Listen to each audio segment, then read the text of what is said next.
आज मैं बहुमूल्य जानकारी दे रहा हूँ क्योंकि मैं फाइनेंस में 2-3 साल से काम कर रहा हूँ। तो मैं 2 बातें आपको हमेशा याद रखना है जब भी आप लोन लेने जा रहे हैं, क्योंकि आज के डेट में लोन की बहुत सारी ऐसी कंपनियां चल रही हैं मार्केट में, जो बहुत सारे एप्लीकेशन हैं जो कि आपको लोन प्रोवाइड करते हैं विदाउट कागजी प्रोसेस किए हुए। क्योंकि आज जो है कि कागज़ का प्रोसेस तो बहुत कम ही होता है, ऑनलाइन सारा प्रोसेस होता है।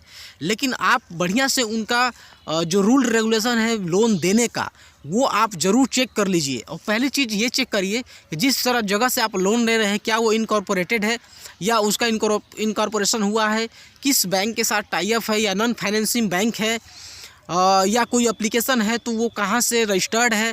ये सब कुछ आप उसको नेट पे सर्च करिए या फिजिकल रूप से आप वहाँ आसपास में जाके सर्च करिए। क्योंकि अगर आप ऐसा नहीं करते हैं तो बाद में आपके लिए परेशानी का कारण बनेगा।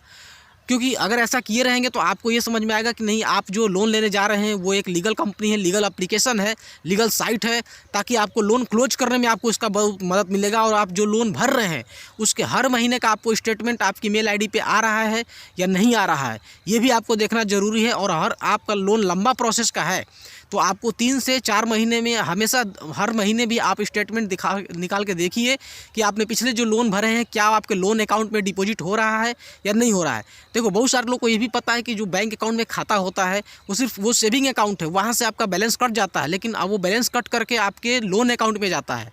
अगर आपका लोन लिए होंगे तो आपको लोन अकाउंट मिला होगा, वो लोन अकाउंट में पैसा डिपॉजिट हो रहा है नहीं हो रहा है, पैसा तो कट गया है तो कितने दिन बाद लोन अकाउंट में आपका जा रहा है, ये भी आपको चेक करना ज़रूरी है। नहीं तो अगर आप बाद में फंस जाएंगे, आपका पैसा तो कट गया लेकिन लोन अकाउंट में बहुत लेट जमा हो रहा है, तो वो आपको कुछ पेमेंट लेट लग जाएगा और आपको ड्यू डेट जो उसका जो फ़ाइन है वो थोड़ा सा आपको महंगा पड़ जाएगा। तो ये बात तो आपको ध्यान रखना है कि आपको कहाँ से लोन ले रहे हैं और जो रीपेमेंट कर रहे हैं उसका क्या शेड्यूल है और वो लोन अकाउंट में जा रहा है कि नहीं जा रहा है, ये चीज़ें। क्योंकि ऐसा बहुत सारा फ्रॉड हो रहा है मार्केट में, बहुत सारी कंपनी है जो कि लोन को लेकर के वो हमेशा लोन दे रही हैं। आज के डेट में लोन पैसा लेना आसान हो गया है, पहले जैसा कॉम्प्लिकेटेड नहीं है। बहुत बिना सिक्योरिटी का भी पैसा आपको मिल जाएगा 4-5 लाख रुपये, अगर आपका सिविल स्कोर बढ़िया है तो। और लोन जमा करते समय ये हमेशा ध्यान देना है कि जब भी आपका लोन क्लोज हो जाए, जब आप आखिरी इंस्टॉलमेंट आप पेमेंट कर देते हैं तो आपको उसका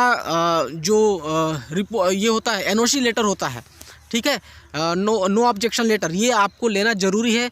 अमूमन तौर से ये 15 दिन या किसी जगह पे एक महीने में मिल जाता है या कहीं पर भी 1 हफ्ते में भी मिल जाता है। तो ये आप लिए रहेंगे तो आप कभी भी वो कंपनी है जो आपके ऊपर क्लेम नहीं कर सकता है कि आप मेरा लोन नहीं पेमेंट किए हैं, और ये कोर्ट के द्वारा जो है कि नोटिस नहीं आ सकता है कि भाई आपने लोन पेमेंट नहीं किया। और किसी भी जगह पे आप लोन पेमेंट करते हैं या ईएमआई डिपॉजिट करते हैं, किधर भी आप इंस्टॉलमेंट आपका जा रहा है तो उसका रिकॉर्ड आप ज़रूर रखिए। अगर ऐसा नहीं रखते हैं तो कल के दिन में आपको ऐसा समझ में आएगा कि आपने लोन पेमेंट कर दिया और बाद में डेट भी उसका ख़त्म हो गया और आपने एनओसी लेटर नहीं लिया, क्लोज हो गया, फिर भी वो बाद में वो कंपनी आपको दवा ठोक सकती है कि आप जो है कि पैसा नहीं दिए हैं और आपको दोबारा किसी भी हर हालत में आपको पैसा भरना ही पड़ता है। इस तरह के चंगुल में बहुत सारे लोग फंस रहे हैं। पेमेंट हो गया है लेकिन उनके ऊपर एक्स्ट्रा ड्यूज लगा करके और उनको नोटिस दे दिया जाता है कानूनी तौर से। ऐसा क्यों होता है? क्योंकि वो हमारे से भी लापरवाही होती है और वो जो ऑर्गेनाइजेशन होता है जहाँ से आपने लोन लिया है वहाँ से भी दिक्कत होती है। तो दोस्तों, लोन जब भी लीजिए क्लोज करिए तो आप एनओसी लेटर ज़रूर ले लीजिए।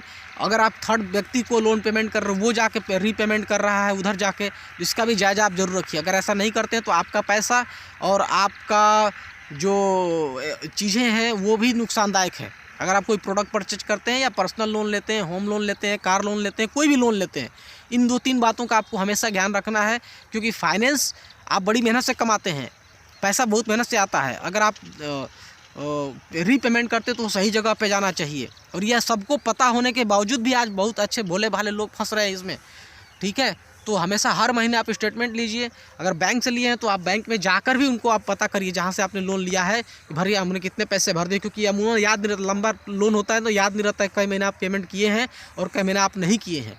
तो उसके लिए आप स्टेटमेंट निकालिए और देखिए कि कितना पेमेंट। जैसे आप पैसे निकालते हैं एटीएम से तो जाते हैं कहीं खर्च करते हैं तो आप मिनी स्टेटमेंट निकाल लेते हैं, वैसे उसका भी मिनी स्टेटमेंट। अगर क्रेडिट कार्ड से रिलेटेड है तो क्रेडिट कार्ड में भी बहुत ऐसा ऑप्शन आता है कि क्रेडिट कार्ड का लोन 1-2 दिन ड्यूज हो जाता है तो उसका भी ज़्यादा पेमेंट लगता है। तो इन सब चीज़ों से अवेयरनेस रहिए और जानकारी लोगों को भी अपना बढ़ाते रहिए, तो इस प्रकार की जानकारी नॉलेजेबल के लिए आप अपने हमारी पेज को फॉलो कर लीजिए। हमारे यूट्यूब चैनल पे है तो आप उसको सब्सक्राइब कर लीजिए।